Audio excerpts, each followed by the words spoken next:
As you probably know by now, Joe Biden has been in just a little bit of hot water recently after Kamala Harris absolutely laid into him in the most recent presidential debate for his comments praising segregationists and for his working with segregationists to actually oppose busing.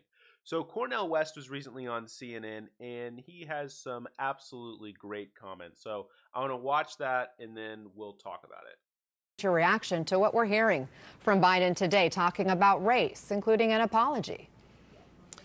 You know, my dear sister Anna, it just strikes me as the typical behavior of the establishment politician. He's now regretted what he said. He now apologizes 2 weeks later. Two weeks ago, he said he wouldn't apologize. You say, oh, well, I see. You check the polls and find out where you really stand. He's changed a lot in 2 weeks, not just changed a lot in 40 years. He's also eulogized Strom Thurmond and talked about his truth and his genius. We can go on and on and on. This is a matter of the record. He has a contextual ethics. My dear brother Bernie Sanders has a consistent ethics. At the very moment in which he's working, Biden's working with Jesse Helms on this amendment to make sure there's no state-sponsored busing to desegregate schools.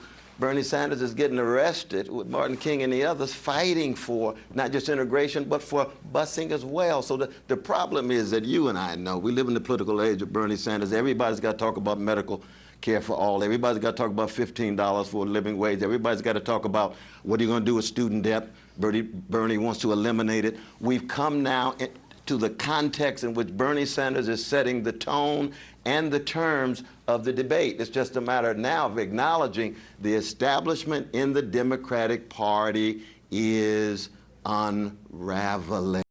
All are wrestling with this on the inside, but most importantly, when you look at the Bernie Sanders campaign, what do you see? Major contributors, Walmart workers, major contributors, teachers, Biden, Harris, Buttigieg, major contributors, elites, those at the top. It's a very different orientation. We are witnessing the awakening of poor and working people of all colors coming together in solidarity to save this democracy, given the political pathology at work in the White House. Let me ask you about Senator Kamala Harris and some comments and plans she put forward today. She is proposing a $100 billion plan to help African-American homeowners. It would provide grants of up to $25,000 to help cover down payments and closing costs for homeowners in redline communities. It would better enforce anti-discrimination laws. It would increase funding for a program that helps first-time home buyers. Her goal is to close the U.S. racial wealth gap. Is this something you want to see Sanders get behind, or does he have a better first step? No, I think he actually has a much better first step, because you're going to have to come to terms with the grotesque wealth inequality. You're going to have to come to terms with Wall Street greed. You're going to have to come to terms with the 1% owning 90% of the wealth and 3 individuals owning 50% of the 3 individuals having wealth equivalent to the 50% population in the United States. So that we welcome, you know, Senator and Sister Harris's movement in this regard. But even Sister Harris, we have to be very honest about this. You know, when you're criminalizing parents whose children are truant, when you're opting for prisoners remaining incarcerated rather than release because you want to use them for cheap labor. This is when she's top cop. This is when she's prosecutor in California. You can't come along lately and sound progressive. You got to be consistently progressive, the way Brother Bernie Sanders has been for 5 years, 10 years, 15 years, 20 years, 25 years. This is not just a circus for progressive gestures. This is a life lived and a politics connected to bearing witness. I hear you. Now, the reason why I wanted to show that Kamala clip, or the section on Kamala, is because I think it really helps highlight my favorite part of this whole conversation. You'll remember what Cornell West lays out. He says that this is Joe Biden here. This is a question of contextual versus consistent ethics. And it is so true, right? For Joe Biden, it's flip-flop, flip-flop, flip-flop. Actually, it wasn't even really flip-flop. It's just mistake after mistake after mistake, because you'll remember what happened.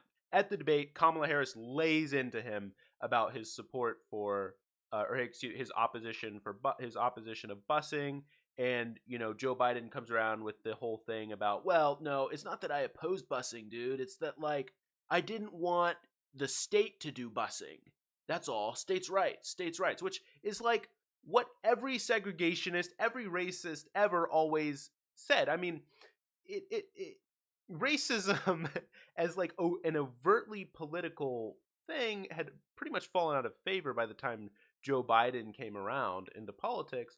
And so it had to be disguised into these arguments about states' rights and yada, yada, yada, as opposed to being the explicitly like, oh, no, we just can't have black people. It was, well, we have to let private businesses do what private businesses do, et cetera, et cetera. That was always the argument. And so for Joe Biden to turn around and trot this out just shows, A, his lack of political savviness, his misunderstanding of the electorate, and also just how old he is, how much of a dinosaur Joe Biden is. Because I mean, this is so ridiculous. 25, well, over 20% and near 25%, depending on how you want to look at the numbers, of the Democratic Party is African American. And 90% of voters in the 2018 midterms were 90% of African Americans in the 2018 midterms voted for the Democratic candidate. So, I mean, this is a very strong electorate that you don't want to piss off. And by the way, white voters too. They're not going to be happy about you supporting racists. They're like, hey, that's ridiculous. And that's exactly what happens. And so Joe Biden absolutely tanks in the polls. Some of them have him at 10 points. Some of them have him a little bit more down from where he was. And so Joe Biden isn't doing well. And after the debate, you'll remember Joe Biden comes out and he doubles down. He's like, yeah, no,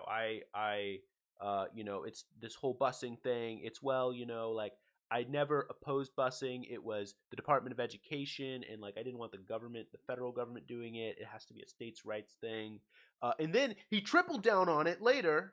And then finally, after looking at the polls, he switches again and he's like, oh gosh, I can't, I was wrong. I was wrong this whole time. Blah, blah, blah, blah, blah, blah, blah. That's not an apology, dude. That is contextual ethics. What Joe Biden says is right depends on, what the polls are saying, what other people are saying. What are his principles? I don't know. Do you know? I don't know. And that's what really I love about how Cornell West connects it to money in politics. What is he says? For Kamala, for Biden, for Buttigieg, it's the elites who are funding him. For Bernie Sanders, it is the people who are funding him. It's almost as if being bought by a corporation makes it harder to be principled. Wow, what a surprise. No one could have ever told you that, right? It's almost as if actually being small dollar funded makes it so that then you can turn around and be principled, that you can have the kind of consistent ethics that we all want. And so the last thing that I just want to bring up really quickly with this is that Joe Biden loves to praise bipartisanship.